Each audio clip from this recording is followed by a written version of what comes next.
What is the truth behind the alleged plan to sell off the Ceylon Petroleum Corporation? As per the cabinet paper that was produced in May of 2022, the selection was made following a technical committee, procurement committee and energy committee assessment. The energy committee and the procurement committee had recommended to award licenses to Sinopec and United Petroleum that is operating in both New Zealand and Australia and RM Parks of USA and Mexico in a collaboration with Shell plc.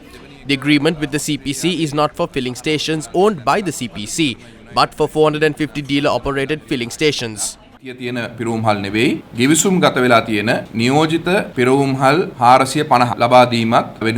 is absolutely no issue if the people of Sri Lanka are allowed to purchase fuel without any shortage and at a reasonable price.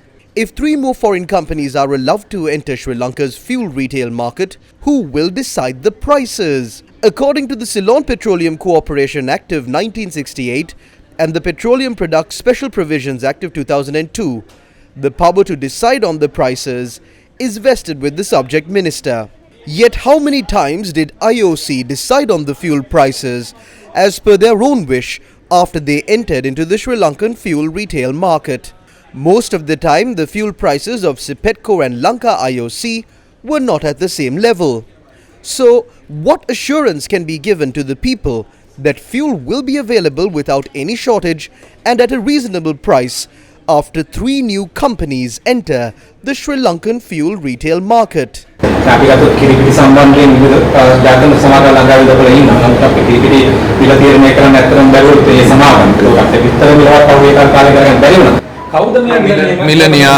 මිල නියාමනය පිළිබඳව තියෙන්නේ සූත්‍රයක් තියෙන මිල සූත්‍රයක්. ඉදිරියේදී බලාපොරොත්තු වෙනවා මේකට අවශ්‍ය නියාමනයක් ඇති කිරීම සඳහා නියාමනයකට යටත් කරන්න. But what is the fuel price formula that is implemented in Sri Lanka? Who is aware of it? A gazette should have been published when the fuel price formula was introduced. So where is this gazette?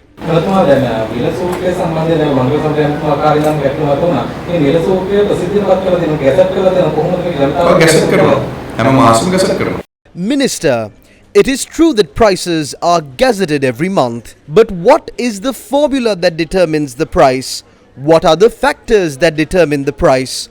Will the 3 new companies decide the price according to the method that you say? There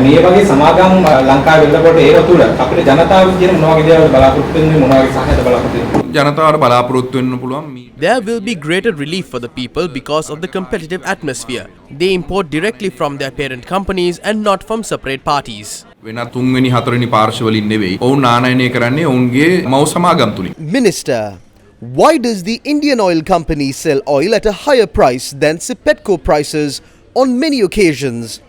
We are asking these questions because there is a risk that the real issues will be suppressed based on a trade union strike.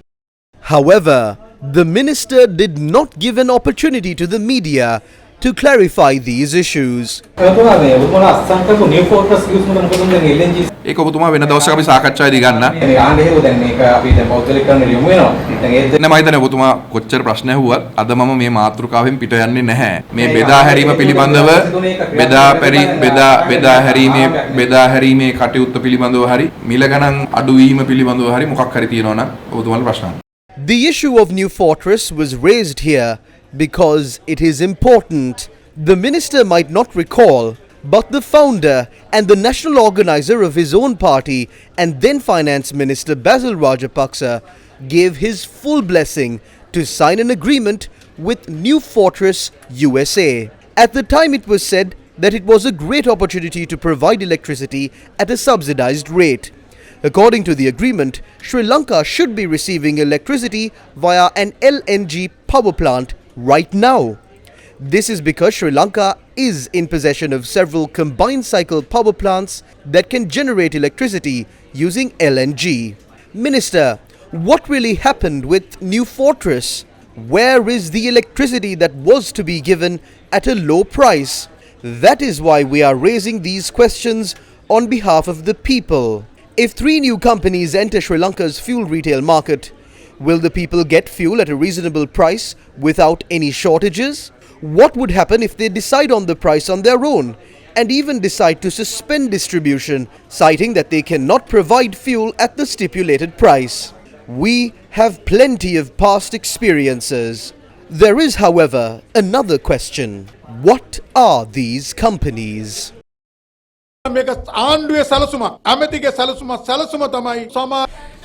This is a plan orchestrated by the minister and the government. The process of selecting the foreign companies was not disclosed. Who are the local agents of these companies? They have not disclosed the shareholding of the US, Australian and Chinese companies, namely RM Parks, United Petroleum and Sinopec. Their assets have not been made public. The government has not made public with whom they will be dealing with. In Geneva, it was made clear that the politicians made Sri Lanka bankrupt. Many international organizations have called for the looted assets, especially from foreign loans, to be recovered. These companies are being brought to launder money that was looted by those politicians from foreign loans. No disclosure has been made with regard to the local representative. In addition to the 450 filling stations, another 50 more are to be constructed. 9 billion rupees in profits were made by supplying fuel to the 450 filling stations. Moreover, no disclosure has been made on the process of awarding filling stations. If a strike took place, the minister is the reason for it. මේ පිරුංගල් 450ට තෙල් දීලා 900න් කෝටි 450ක්ම ලැබුවේ මේ 450 ඊළඟට හෙලි කරලා නැහැ කොයි තැන් වලින්ද මේ පිරුංගල් දෙන්නේ කියලා. ඇයි එහෙම කියන්නේ? වැඩ වර්ධනය කෙරුවන්නේ මේ කෙරෙව්ව ඇමති. කොරෝන තැනට තල්ලු කරා. Ranil Wickremesinghe is putting forward an IMF document that no one has seen to do what no other government has done before. Can a country be governed like this? Who has given Ranil Wickremesinghe the power to do so? According to Article 40, Sub-Article 1A of the Constitution, any person so succeeding to the office of the President shall hold office only for the unexpired period of the term of office of the President vacating office. Ranil Wickremesinghe is a succeeding President, so should he implement the UNP policies or the vistas of prosperity and splendour? Ranil Wickremesinghe has the support of 134 MPs. However, instead of looking at the loss-making SOEs, a list has been prepared with over 120 profit-making SOEs, and these are to be auctioned. What moral right does President Ranil Wickremesinghe and the government have to do so? I wish to ask the same from Prime Minister Dinesh Gunawardena. Dinesh Gunawardena, මම අහනවා සරණ ඇඳගෙනද ඉන්නේ කියලා. This was the response of the Frontline Socialist Party. Ranil Wickremesinghe is doing the same thing that he did before. In 2001, he came into the office of the Prime Minister through the back door and tried to destroy everything through Pubudamu, Sri Lanka. The people chased him away in 2 years. In 2015, he established a minority government and then became Prime Minister through the back door again. At the next general election, he secured power.